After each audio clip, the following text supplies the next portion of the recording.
جس کو اللہ تبارک و تعالیٰ وعدے کیا ہو کہ تم اپنی جان اور اپنے مال کے بدلے مجھ سے جنت خرید لو، جہاں پر سارے اخلاق و کردار اور دنیا کی سب سے اعلیٰ اخلاق تمہیں سکھانے کے دعوے کیے گئے ہوں، وہ چھوڑ کر کے اگر دنیا کہیں اور جائے تو پھر تمہاری یہ ہرما نصیبی ہے۔ ایک بات میں آپ کو بتاؤں، سکسیس کس کو کہتے ہیں؟ کامیابی۔ اور ہر کوئی یہ کہتا ہے کہ مجھے سکسیس کی طرف سفر کرنا ہے۔ 10ویں پاس نوجوان کو بھی پوچھیں کہ کوئی بھی کورس کر رہا ہے، آگے جا رہا ہے، کیوں جا رہا ہے؟ کچھ سکسیسفل لائف گزارنا ہے، کامیاب زندگی گزارنا ہے، اس کے لیے دروازے کھٹکھٹا رہا ہے۔ تمہیں پتہ ہے ان مسجدوں کے میناروں سے جو آواز گونجتی ہے اذان کی، اس میں ایک لفظ آتا ہے، سارے لفظ تو آپ کو یاد ہوں گے، اللہ اکبر بھی کہا جاتا ہے، اشہد ان لا الہ الا اللہ بھی، اشہد ان محمد رسول اللہ بھی ہے۔ اس کے بعد ایک لفظ پکارتا ہے مؤذن، حی علی الصلاۃ۔ حی علی الصلاۃ کا مطلب ہوتا ہے آؤ نماز کی طرف، آؤ نماز کی طرف۔ اس کے بعد ایک اور لفظ پکارتا ہے حی علی الفلاح، جس کا معنی معلوم ہے آپ کو؟ مؤذن یہ کہتا ہے آؤ کامیابی کی طرف، آؤ کامیابی کی طرف۔ ٹوٹل یہ دن میں 10 بار مؤذن پکارتا ہے، فجر میں 2 بار، ظہر میں 2 بار، عصر میں 2 بار، مغرب میں 2 بار، عشاء میں 2 بار۔ کتنی مرتبہ پکارا؟ 10 بار پکارا تمہیں، آؤ کامیابی کی طرف۔ لیکن ایک بات یاد رکھو، یہ پکارنے والے مؤذن کی حالت مت دیکھو کہ یہ پکار رہا ہے، بلکہ یہ رحمان کی صدا ہے، یہ اللہ کی صدا ہے جو تمہیں بلا رہا ہے۔ یہ تو اپنی آواز اور اپنے الفاظ سے ترجمانی کر رہا ہے اور تمہیں اللہ کی صدا تمہارے تک منتقل کر رہا ہے، لیکن حقیقت میں بلانے والا کون ہے؟ اللہ ہے۔ مسجدوں میں بلانے والا کون ہے؟ اللہ ہے۔ اللہ کی صدا پر آپ آ رہے ہو۔ اب سوچو، جو رحمان تمہیں 10 مرتبہ دن میں یہ بات پہنچا رہا، آؤ کامیابی کی طرف، آؤ کامیابی کی طرف، تم اس چیز کو چھوڑ کر کے کامیابی ان لوگوں کے سامنے ڈھونڈنے نکلے جن کو پیشاب کرنے کا سلیقہ نہیں معلوم، جن کو کھانے پینے کے طور طریقے نہیں معلوم۔ ان لوگوں کے پاس ہمارے بچے اگر کامیابی ڈھونڈیں گے تو بات یہی ہے، ٹوپی کو سر پر پہنو تو اچھا لگے گا، لیکن دوسری جگہ پہننے لگے تو بیوقوف کہیں گے، ظلم کر رہے ہو ٹوپی کے ساتھ۔ اسی طرح میں کہتا ہوں مسلمان کو اللہ کی بارگاہ میں آ جانا سب سے بڑی کامیابی ہے، اور اگر دوسروں کے ہاں در در بھٹکتا ہے تو گویا کہ اس نے اپنی حیثیت کو ہی گرا دیا ہے۔ اسی لیے اقبال نے کیا کہا تھا، بہت اچھی بات، کہ وہ ایک سجدہ جسے تو گراں سمجھتا ہے، گراں کا مطلب کیا؟ بھاری۔ ایک سجدہ کرنے میں تو بھاری پن محسوس کرتا ہے، وہ ایک سجدہ جسے تو گراں سمجھتا ہے، ارے 1000 سجدوں سے دیتا ہے آدمی کو نجات۔ در در جھکنے سے تو تمہیں بچا لیتا ہے، اس کے سامنے بھی جھکا، نیتا کے سامنے بھی جھکا، سیٹھ کے سامنے بھی جھکا، پولیس کے سامنے بھی جھکا، جج کے سامنے بھی جھکا، سب کے سامنے جھک رہا ہے۔ ایک سجدہ یہاں کر لے مولا، ہر سجدے سے تجھے آزاد کرتے۔ یہاں جھکنے والا پھر کہیں اور نہیں جھکتا۔ ہاں، اسی لیے شاعر نے کہا ہے، مرد حق باطل کے آگے مات کھا سکتا نہیں، سر کٹا سکتا ہے لیکن سر جھکا سکتا نہیں۔ یہ ہماری تاریخ ہے جو آپ کے سامنے ہے۔ آپ کو پراؤڈ فیل ہونا چاہیے کہ رب تعالیٰ نے مجھے کون سی بڑی نعمت عطا کی، اتنی عظیم نعمت ہے۔ ایک واقعے کے ساتھ میں اپنی گفتگو کو آپ کے اندر ڈالنے کی کوشش کرتا ہوں۔ حضور پاک صلی اللہ تعالیٰ علیہ وسلم کے دین کی حلاوت اور چاشنی کس کو ملے گی؟ پتہ ہے؟ 3 چیزیں۔ جو ایمان کی لذت جس کو ملتی ہے وہ پھر دوسری جگہ نہیں منہ مارتا، ادھر ادھر نہیں دیکھتا کہ کہاں کامیابی ہے، کہاں سکسیسفل ہے، بلکہ جس کو ایمان کی لذت ملی ہے وہ یہ سوچتا ہے کامیابی میرے نبی کے قدموں میں ہے، مجھے جو ملنا ہے وہ یہیں سے ملنا ہے۔ بریلی کے امام کہتے تھے، یا رسول اللہ، خلق کے حاکم ہو تم، رزق کے قاسم ہو تم، جو ملا تم سے ملا، تم پہ کروڑوں درود۔ اور تم ہو حفیظ و مغیث، یا رسول اللہ تم ہو حفیظ و مغیث، کیا ہے وہ دشمن خبیث، تم ہو تو پھر خوف کیا، تم پہ کروڑوں درود۔ یہ ایمان کی لذت جسے مل جاتی ہے وہ کامیابی حضور کے قدموں میں ہی دیکھتا ہے، پھر اسے ادھر ادھر کی چیزیں نہیں پریشان کرتی۔ یمن کا ایک قبیلہ تھا، بنو کلب۔ اس قبیلے کے ایک شخص تھے حارثہ نام، ان کی بیوی سعدہ۔ ایک چھوٹا سا واقعہ بتا رہا ہوں۔ حارثہ اور سعدہ چھوٹا سا خاندان تھا، 3 بچے تھے۔ حارثہ کے بیٹوں میں ایک بیٹے کا نام ہے زید۔ نام یاد رکھیں، بہت امپورٹنٹ نام میں ذکر کر رہا ہوں۔ ایک ہی نام ایسا ہے جو قرآن میں آیا ہوا ہے، وہ زید۔ یہ حارثہ کے بیٹے زید ہے، بیوی سعدہ ہے۔ یہ حارثہ اور سعدہ 3 بچوں کے ماں باپ تھے۔ ہنسی خوشی زندگی گزار رہے تھے. سادہ ایک دن اپنے بچوں کو لے کر اپنے مائکے جا رہی تھیں. راستے میں ڈاکوؤں کا حملہ ہو گیا, مال سب چھین لیا قافلے کا. اور اتفاق ایسا کہ یہ 8 سال کے جو زید تھے ان کو بھی ڈاکوؤں نے چھین لیا. ایک ماں سے اس کا 8 سالہ بڑا بیٹا چھین لیا جائے تو ماں کی کیفیت کیا ہوتی. اس قدر درد میں تھی ماں. جان تو بچ گئی, 2 بچے بھی بچ گئے, لیکن بڑا بیٹا میرے ہاتھ سے چلا گیا. مارے مارے صحراؤں میں گھومتی تھی, پکارتی تھی میرا زید میرا زید میرا زید میرا زید. ڈاکوؤں نے زید کو کیا کیا, عکاظ کا ایک میلہ لگتا تھا اس وقت, یہ غلامی کا دور تھا, لوگ انسانوں کو پکڑتے اور بیچ دیتے تھے. وہاں لا کر کے انہوں نے زید کو بیچ دیا, غلام کی حیثیت سے بیچ دیا. آگے میں بتاتا ہوں. یہاں سادہ کا حال بے حال تھا. واپس گھر آئی تو باپ اپنے شوہر سے کہا, اور شوہر کا حال تو ایسا تھا کہ وہ زید کو اپنے آنکھوں کا نور, اپنے آنکھوں کا سرور سمجھتا. اور اس قدر پیار و محبت والا باپ مارے مارے گھومتا رہا گلیوں میں. اور ان کا لکھا ہوا ایک اشعار کا منظوم ترانہ ہے جو اپنے بیٹے کی جدائی میں لکھا. اپنے دشمن بھی وہ ترانہ سنتے تو رو پڑتے تھے. ایک باپ کا درد اپنے بیٹے کی جدائی میں, بہت روتے تھے بہت. ماں بھی دن رات روتی, باپ بھی پہاڑوں پر چڑھ جاتے اور وہاں سے صدا لگاتے, اے آسمان اگر تو نے زید کو دیکھا ہے تو میرے حوالے کر دے. زمین کے چپے کہیں اگر زید میرا زندہ ہے تو مجھے وہاں تک لے چل. یہ اشعار میں گنگناتے تھے, روتے تھے. اور زید کا کیا ہوا, عکاظ کے میلے میں بیچ دیا گیا. خریدا کون, حکیم بن حزام, جو حضرت خدیجہ رضی اللہ تعالیٰ عنہ کے بھائی لگتے تھے. یہ لے کر کے آئے اور حضرت خدیجہ رضی اللہ تعالیٰ عنہ اس وقت مکہ میں اور حضور پاک صلی اللہ علیہ وسلم کے نکاح میں. تو حضرت خدیجہ کے پاس یہ زید آ گیا, بھائی نے گفٹ کے طور پر دے دیا. حضرت خدیجہ کے گھر میں یہ زید جب آئے, اس وقت ان کی عمر یعنی 10-12 سال کے آس پاس رہی ہوگی. اور یہ ایسا لڑکا جو چھوٹی سی عمر کا, ادب اتنا تھا کہ ہر ایک کا ادب کرتا, بڑے اچھے خاندان سے تعلق رکھنے والا. ہوا کیا, ایک دن آفتاب رسالت, ماہتاب رسالت رسول پاک صلی اللہ علیہ وسلم کی نظر پڑی. دیکھا اخلاق و کردار میں کامل بچہ ہے, اور ایک ہی نظر میں بھاگ گیا. پوچھا حضرت خدیجہ سے, کہا کہ یہ غلام ہے, عکاظ کے میلے میں بیچا گیا ہے. حضور نے فرمایا یہ میرے حوالے کر دو. حضور نے جس کو پسند کر لیا ہو, حضور نے جس پر نگاہ رکھی ہو. اب وہ زید خوشی خوشی حضور کے پاس آئے. نبی پاک صلی اللہ تعالیٰ علیہ وسلم ان کے اخلاق سے بڑے خوش تھے, اور اس کے بعد محبت بھی ایسی دی, ایسی شفقت دی کہ زید کو نہ باپ کی خبر تھی نہ ماں کی خبر تھی. جو کچھ تھا وہ رسول اللہ کے پاس تھا. حضور پاک صلی اللہ تعالیٰ علیہ وسلم کی تربیت میں دن گزرتے گئے, بڑے ہو گئے, یہاں تک کہ 16 سال کی عمر تھی. ایک دن حج کے موسم میں یمن کا بنو کلب خاندان آیا ہوا تھا, اور وہاں حج کے دوران وہ لوگ زید کے باپ حارثہ کے لکھے ہوئے اشعار پڑھ رہے تھے اور لوگوں کو رلا رہے تھے. ایک ہمارے قبیلے میں باپ ہے جو بچھڑے ہوئے بچے کی یاد میں روز روتا ہے, اس کے اشعار تو سنو. لوگ سن کر کے رو رہے تھے, یمن کا کوئی ایسا باپ ہے جو یوسف گمگشتہ کی خبر میں رویا کرتا ہے. یہ لوگوں کی بھیڑ لگی تھی, اسی کے سامنے سے زید کا گزر بھی ہو رہا تھا. بنو کلب کے لوگوں نے زید کو دیکھا, پہچان لیا, یہی تو وہ بچہ ہے جس کی یاد میں اس کا باپ روتا ہے. اور اس کو بلایا اور کہا تیرا نام, کہا زید. باپ کا نام حارثہ, کہا یہی تو ہے جس کے غم میں پورے اشعار پڑے جا رہے یمن میں. زید سے کہا تجھے پتا ہے تیرے باپ کا رو رو کر کے کیا حال ہو گیا؟ تیری ماں صحراؤں میں آواز دیتی ہے, پہاڑوں پر چڑھ جاتی ہے. ایک بچے کے لیے اس کے ماں باپ کی جدائی بتا دینا کتنی بڑی بات تھی. میرے عزیزوں, سالوں کی یہ گم گشتہ خبر پھر سے واپس مل گئی ہے. زید نے کیا کہا کہ اب میرے ماں باپ سے جا کر کہہ دیں کہ رونا دھونا بند کریں, اونٹوں کی طرح ادھر ادھر بھٹکنا بند کریں, انہیں میرا سلام پہنچائیں اور کہیں انہوں نے جہاں مجھے دیکھنا تھا اس سے بہتر جگہ میں ہوں.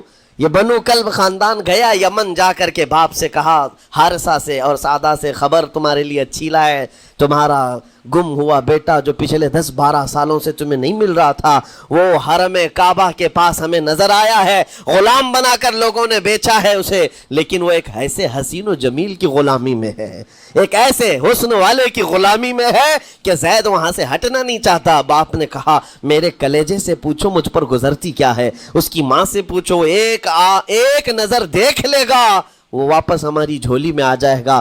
دوڑتے دوڑتے یمن سے گھنٹوں یعنی جو مہینوں کا سفر تھا دنوں میں طے کر کے پہنچے، مکہ آئے، جیسے ہی آئے تو رسول پاک صلی اللہ علیہ وسلم کو ڈھونڈا، حضور پاک مل گئے تو دھاڑے مار مار کر باپ رونے لگا اور کہا کہ اے محمد صلی اللہ علیہ وسلم، ہم نے آپ کے متعلق سنا ہے یتیموں کے والی ہیں، آپ کا دل بہت بڑا ہے، مجھ باپ کے اوپر رحم کیجیے، برسوں سے اپنے بچے کے لیے ترس رہا ہے، میں اور میری بیوی تڑپتے ہیں، صحراؤں میں آواز دیتے ہیں۔ حضور نے پوچھا ہوا کیا ہے تمہارے ساتھ؟ کہا ہمارا بیٹا گم ہو گیا تھا، برسوں ہو گئے تھے، لیکن سنا ہے وہ یہاں رہتا ہے۔ حضور نے پوچھا کیا نام ہے اس کا؟ کہا زید اس کا نام ہے، میرا نام حارثہ ہے۔ جس کو کوڑ کی بیماری ہو اس سے کوئی حسد نہیں کرتا، ایک حسین دوسرے حسین سے بھی نفرت کرتا ہے، حسد کرتا ہے، یا کم صورت والا اچھی صورت والے سے حسد فطری طور پر کرتا ہے۔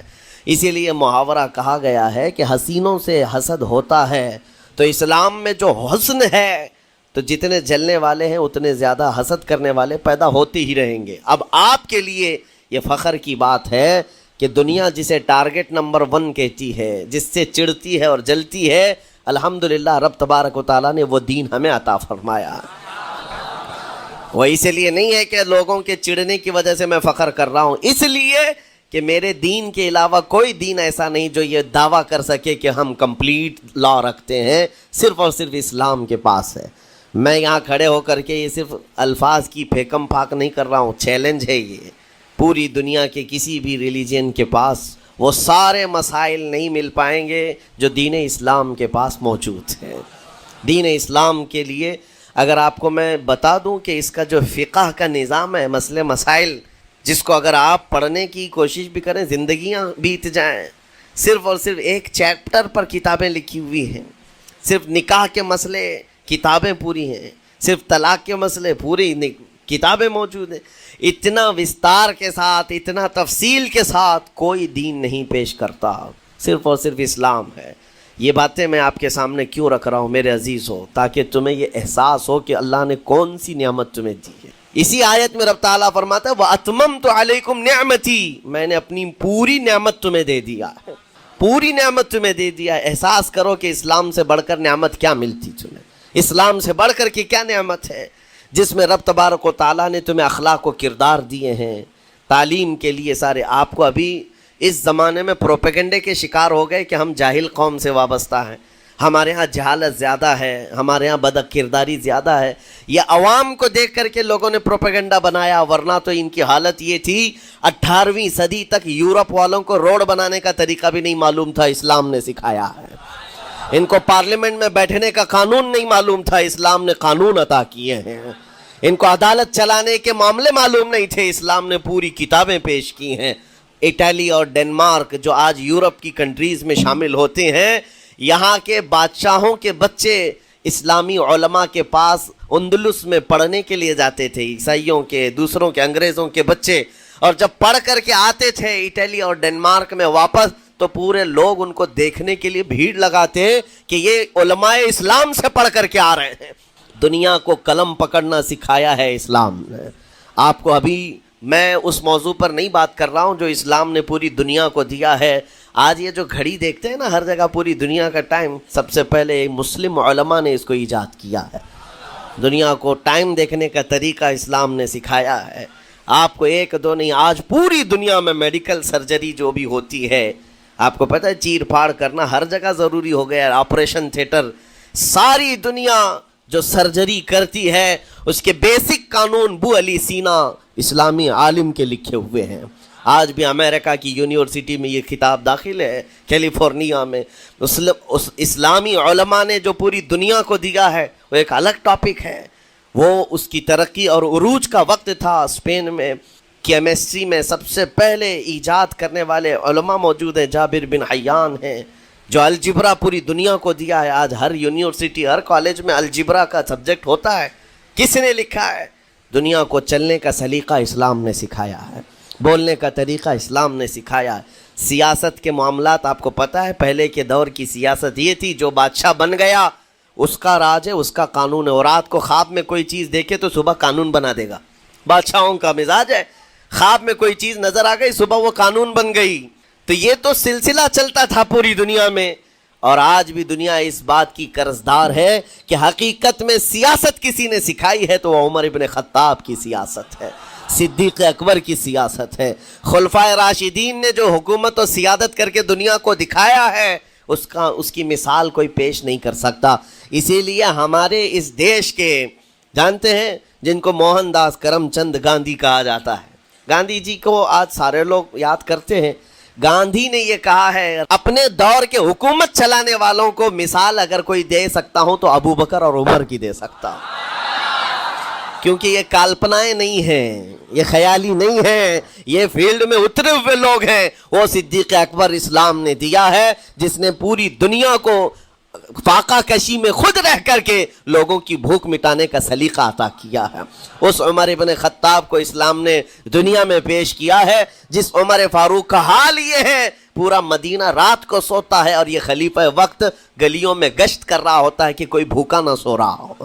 آپ کو پتہ ہے وہ عمر ابن خطاب رات کے وقت گزرتے ہوئے ایک گھر کے قریب سے جا رہے ہیں تو دیکھا ایک مرد باہر بیٹھا ہوا ہے, اندر سے رونے کی آواز آ رہی ہے. اس کے مرد سے پوچھا آپ نے, وہ نہیں پہچانتا تھا, آپ کبھی حجاب ڈالتے کبھی پردہ ڈالتے اور رات کو گلیوں میں مدینے کے گشت کر رہے ہوتے. اس مرد سے پوچھا کیا معاملہ ہے؟ کہا کہ میری بیوی کے بچے کی ولادت کا وقت قریب آ گیا ہے, درد ذہ میں مبتلا ہے اور گھر میں کوئی نہیں ہے, تکلیف ہے. جانتے ہو حضرت عمر فاروق رضی اللہ تعالیٰ عنہ اپنے گھر سے اپنی بیوی کو, اپنی بیٹی کو, اپنی بہو کو بلوایا اور کہا جاؤ یہاں پر گھر میں بچے کی ولادت ہونے والی ہے, اس کی تیمارداری کر. صبح تک خلیفۃ المسلمین کے گھر کی عورتیں ایک غریب کے گھر کی عورت کی تیمارداری کر رہی ہیں. جب بچے کے ولادت کی آواز آئی سب سے پہلے مبارکبادی دینے والے عمر ابن خطاب ہیں.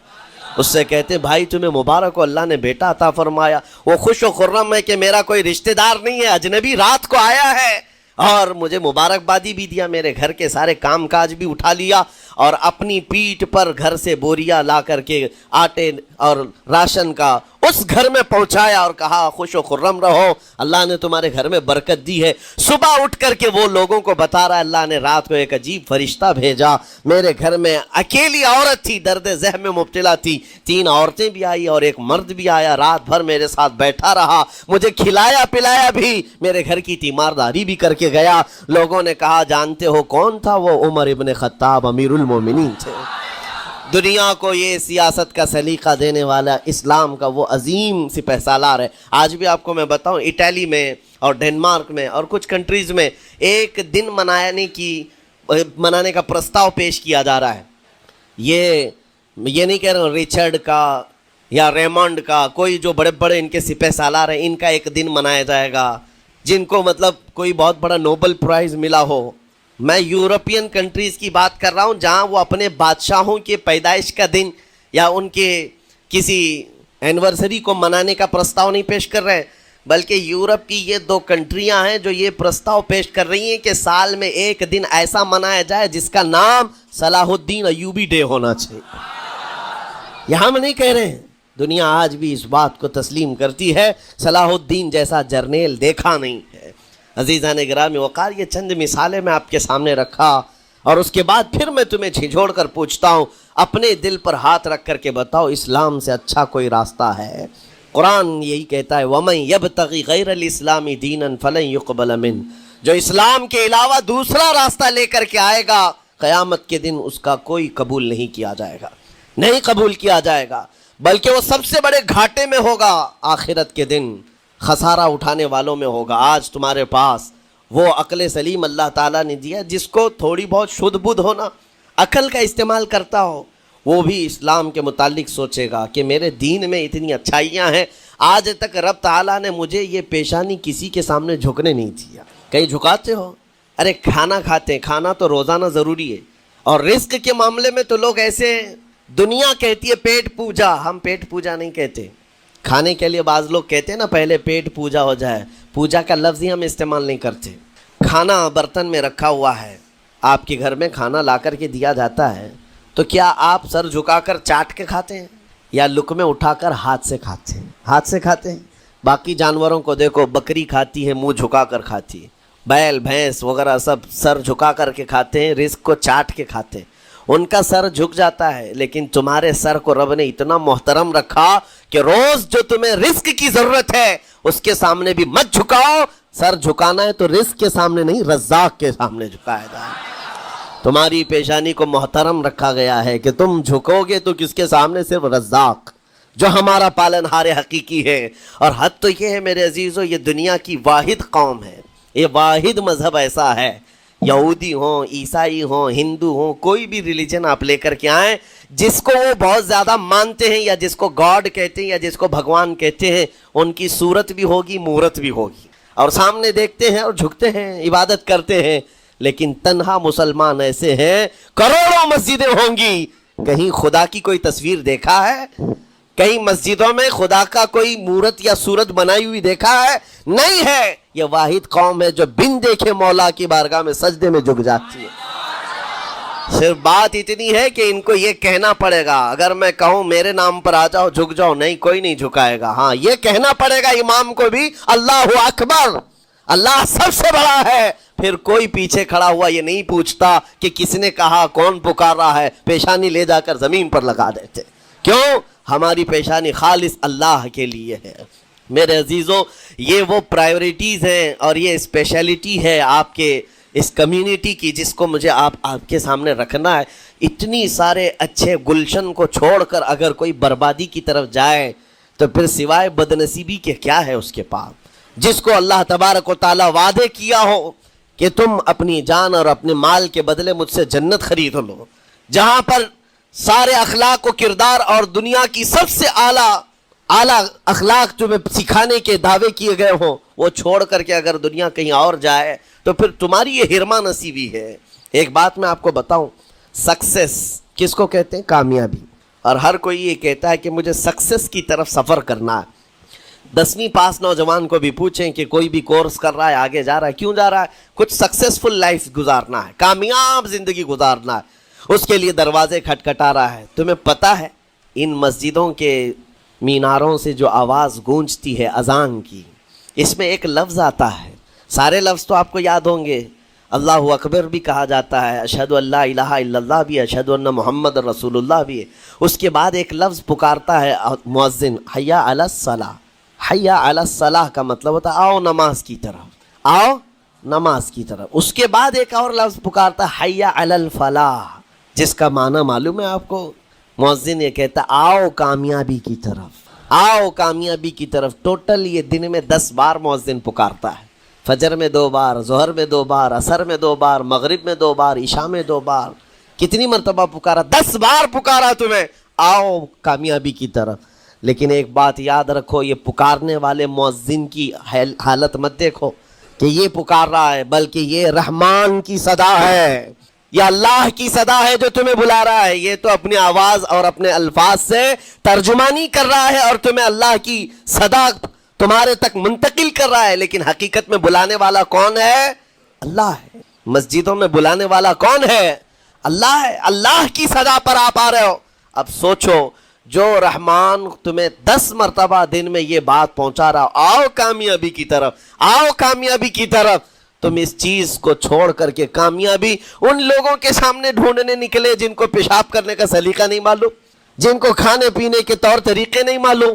ان لوگوں کے پاس ہمارے بچے اگر کامیابی ڈھونڈیں گے تو بات یہی ہے، ٹوپی کو سر پر پہنو تو اچھا لگے گا، لیکن دوسری جگہ پہننے لگے تو بیوقوف کہیں گے، ظلم کر رہے ہو ٹوپی کے ساتھ.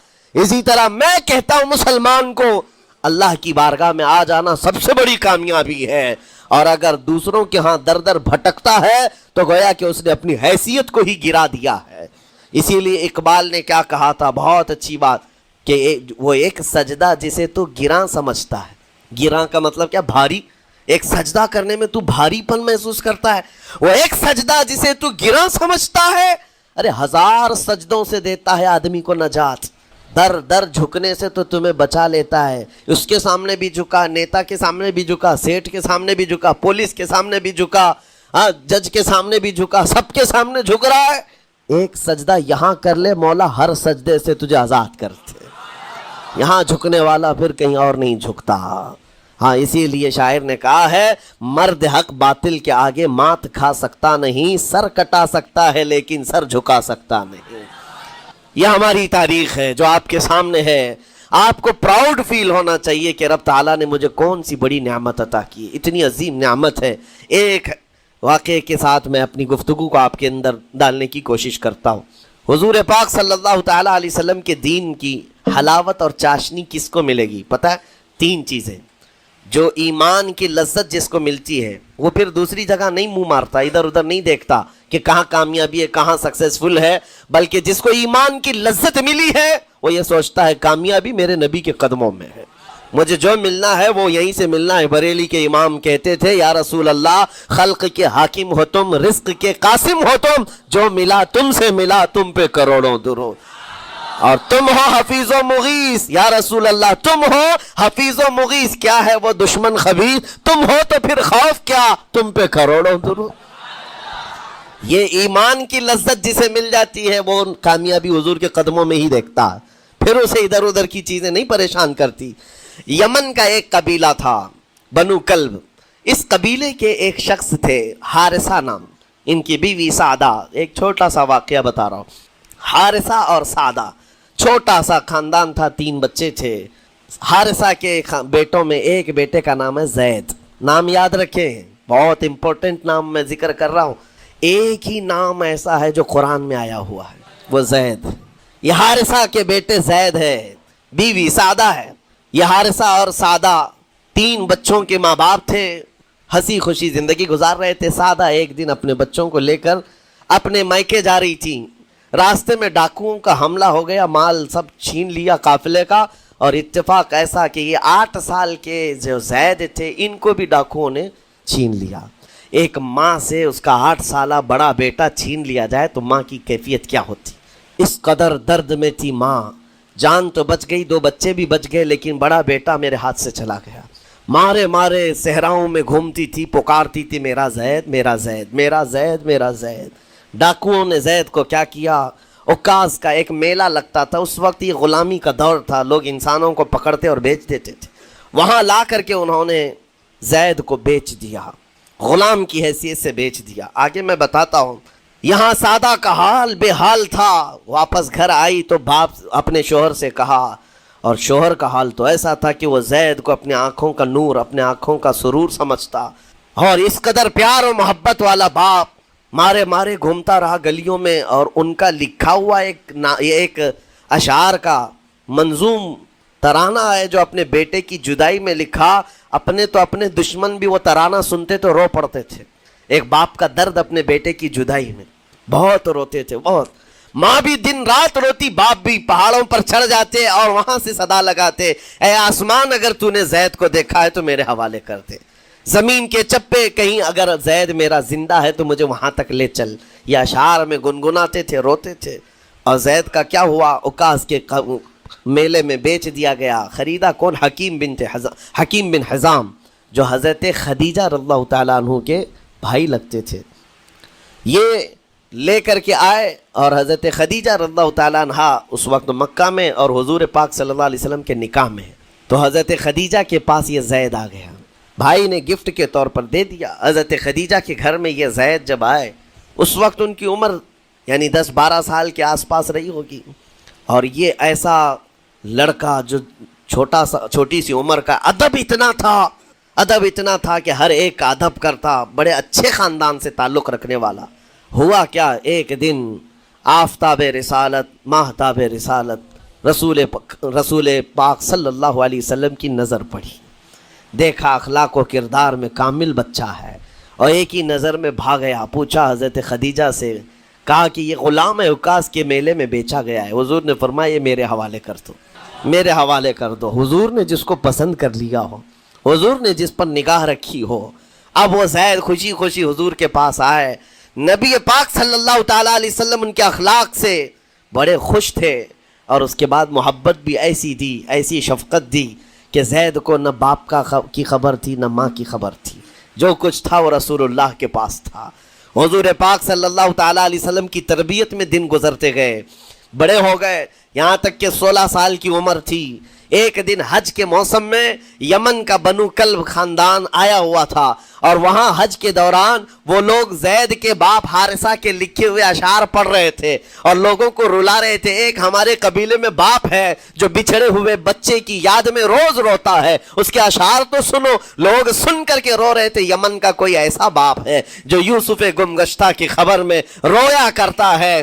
یہ لوگوں کی بھیڑ لگی تھی، اسی کے سامنے سے زید کا گزر بھی ہو رہا تھا۔ بنو کلب کے لوگوں نے زید کو دیکھا، پہچان لیا، یہی تو وہ بچہ ہے جس کی یاد میں اس کا باپ روتا ہے، اور اس کو بلایا اور کہا تیرا نام؟ کہا زید۔ باپ کا نام حارثہ؟ کہا یہی تو ہے جس کے غم میں پورے اشعار پڑھے جا رہے ہیں یمن میں۔ زید سے کہا تجھے پتہ ہے تیرے باپ کا رو رو کر کے کیا حال ہو گیا؟ تیری ماں صحراؤں میں آواز دیتی ہے، پہاڑوں پر چڑھ جاتی ہے۔ ایک بچے کے لیے اس کے ماں باپ کی جدائی بتا دینا کتنی بڑی بات تھی۔ میرے عزیزوں، سالوں کی یہ گم گشتہ خبر پھر سے واپس مل گئی ہے۔ زید نے کیا کہا کہ اب میرے ماں باپ سے جا کر کہہ دیں کہ رونا دھونا بند کریں، اونٹوں کی طرح ادھر ادھر بھٹکنا بند کریں، انہیں میرا سلام پہنچائیں اور کہیں انہوں نے جہاں مجھے دیکھنا تھا اس سے بہتر جگہ میں ہوں، اس سے بہتر جگہ میں ہوں۔ یہ بنو کلب خاندان گیا یمن، جا کر کے باپ سے کہا، حارثہ سے اور سعدہ سے، خبر تمہارے لیے اچھی لائے، تمہارا گم ہوا بیٹا جو پچھلے 10-12 سالوں سے تمہیں نہیں مل رہا تھا، وہ حرم کعبہ کے پاس ہمیں نظر آیا ہے، غلام بنا کر لوگوں نے بیچا ہے اسے، لیکن وہ ایک ایسے حسین و جمیل کی غلامی میں ہے، ایک ایسے حسن والے کی غلامی میں ہے کہ زید وہاں سے ہٹنا نہیں چاہتا۔ باپ نے کہا میرے کلیجے سے پوچھو مجھ پر گزرتی کیا ہے، اس کی ماں سے پوچھو، ایک نظر دیکھ لے گا وہ واپس ہماری جھولی میں آ جائے گا۔ دوڑتے دوڑتے یمن سے گھنٹوں یعنی جو مہینوں کا سفر تھا دنوں میں طے کر کے پہنچے، مکہ آئے۔ جیسے ہی آئے تو رسول پاک صلی اللہ علیہ وسلم کو ڈھونڈا، حضور پاک مل گئے تو دھاڑے مار مار کر باپ رونے لگا اور کہا کہ اے محمد صلی اللہ علیہ وسلم، ہم نے آپ کے متعلق سنا ہے یتیموں کے والی ہیں، آپ کا دل بہت بڑا ہے، مجھ باپ کے اوپر رحم کیجیے، برسوں سے اپنے بچے کے لیے ترس رہا ہے، میں اور میری بیوی تڑپتے ہیں، صحراؤں میں آواز دیتے ہیں۔ حضور نے پوچھا ہوا کیا ہے تمہارے ساتھ؟ کہا ہمارا بیٹا گم ہو گیا تھا، برسوں ہو گئے تھے، لیکن سنا ہے وہ یہاں رہتا ہے۔ حضور نے پوچھا کیا نام ہے اس کا؟ کہا زید اس کا نام ہے، میرا نام حارثہ ہے۔ حضور پاک صلی اللہ علیہ وسلم کے محبوب زید کے بارے میں پوچھ لیا، حضور جس سے خود محبت کرتے ہو، حضور جس سے محبت کرتے ہو، باپ نے پوچھ لیا۔ حضور نے فرمایا کہ ٹھیک ہے، میں ایک باپ کے کلیجے سے اس کے بیٹے کو الگ نہیں کر سکتا، ماں سے اس کے بیٹے کو جدا نہیں کر سکتا، لیکن بات اتنی ہے کہ زید کو بلایا جائے، فیصلہ اس کے ہاتھ میں ہے، فیصلہ اس کے ہاتھ میں ہے۔ میں زید کو بلاتا ہوں۔ غلام تھے اس وقت، حضرت زید کو بلایا گیا اور اس وقت بھری جوانی والا زید ہے۔ جیسی ہی آئے پہلی نظر باپ کو دیکھا، ماں کو دیکھا، ماں باپ تو چیخ پڑے ہمارا زید مل گیا، ہمارا زید مل گیا۔ لیکن کمال کی بات میں دیکھتا ہوں ایسی دیوانگی پوری دنیا میں نہیں۔ زید نے دیکھا اپنے ماں اور باپ کو، لیکن اسی وقت اپنی آنکھیں جھکا لی اور حضور کی طرف کر لیا۔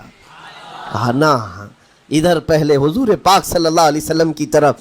حضور نے دیکھا کہ زید ماں باپ کی طرف دیکھ نہیں رہے ہو، جو رو رو کر کے برا حال کر چکے ہو۔ حضور نے زید سے کہا پہچانتے ہو؟ کہا ہاں حضور، یہ میرے باپ ہیں اور یہ میری ماں ہے، یہ میرے چچا ہیں۔ حضور نے فرمایا پھر ملتے کیوں نہیں ہو؟ کہا سرکار اگر اجازت ہو تو ملوں گا، برسوں کا بچھڑا ہوا جوان ہے، آپ اجازت دو تو میں ملوں گا۔ نبی پاک صلی اللہ علیہ وسلم نے فرمایا جاؤ تمہیں اجازت ہے۔ جیسی گئے اس منظر کو جو بیان کیا گیا ہے میرے عزیزوں، ہم پڑھتے ہیں تو آنکھیں بھیگ جاتی ہیں۔ ماں لپٹ کر کے اپنے بچے کو ہر جگہ چوم رہی ہو، باپ سینے سے لگا کر کے دھاڑے مار کر رو رہا ہو، پہلے تو غش کھا کر گر گیا تھا، پھر افاقہ ہوا، یہ دردناک منظر تھا۔ اس کے بعد زید بن حارثہ کو کیوں نہ تکلیف ہو، غم کیوں نہ ہو، ماں باپ بچھڑے ہوئے اتنے سالوں کے بعد دیکھنے کو ملے، دل پر کیا بیت رہی ہوگی۔ میری ماں وہی جو مجھے خشکیوں میں پالا کرتی، تریوں میں پالا کرتی، میرا باپ وہی جو خون پسینے کی کمائی سے مجھے کھلایا تھا، آج آ گیا ہے۔ حضور پاک صلی اللہ علیہ وسلم نے کہا زید، یہ جو جذباتی منظر ہے، اس کو ختم کر کے اب اعلان کر دو کہ تمہاری ماں آئی ہے تمہیں یمن سے لینے کے لیے، تمہارا باپ آیا ہے، تمہارا چچا آیا ہے تمہیں یمن سے لینے کے لیے، میں نے فیصلہ تمہارے حوالے کر دیا ہے، میں اپنے غلامی سے تم کو آزاد کر دیتا ہوں، تم بغیر کوئی فدیہ لیے ہوئے، بغیر کوئی پیسہ لیے ہوئے، اس وقت اپنے غلام کو کوئی چھوڑتا نہیں تھا، لیکن تمہاری ماں کا درد دیکھا نہیں جا رہا، میں آزاد کر دوں گا بغیر کسی فدیہ کے، تو اپنی ماں اور اپنے باپ کے پاس جا سکتا ہے۔ اتنا حضور کا فرمان، آزاد کر دینا مکہ میں آسان نہیں تھا، بیٹے کو آزاد کیا حضور پاک صلی اللہ علیہ وسلم نے، تب جانتے ہو وہ کمال کا بیٹا ہے زید بن حارثہ، اسی وقت اپنی ماں کو دیکھتے ہیں، باپ کو دیکھتے ہیں، چچا کو دیکھتے ہیں، اور اس کے بعد مکہ والے یہ منظر دیکھنے کے لیے جمع تھے، مخاطب ہو کر کے کہتے ہیں اے سارے مکہ والوں گواہ ہو جاؤ، میں اپنی زندگی حضور محمد مصطفیٰ کے لیے وقف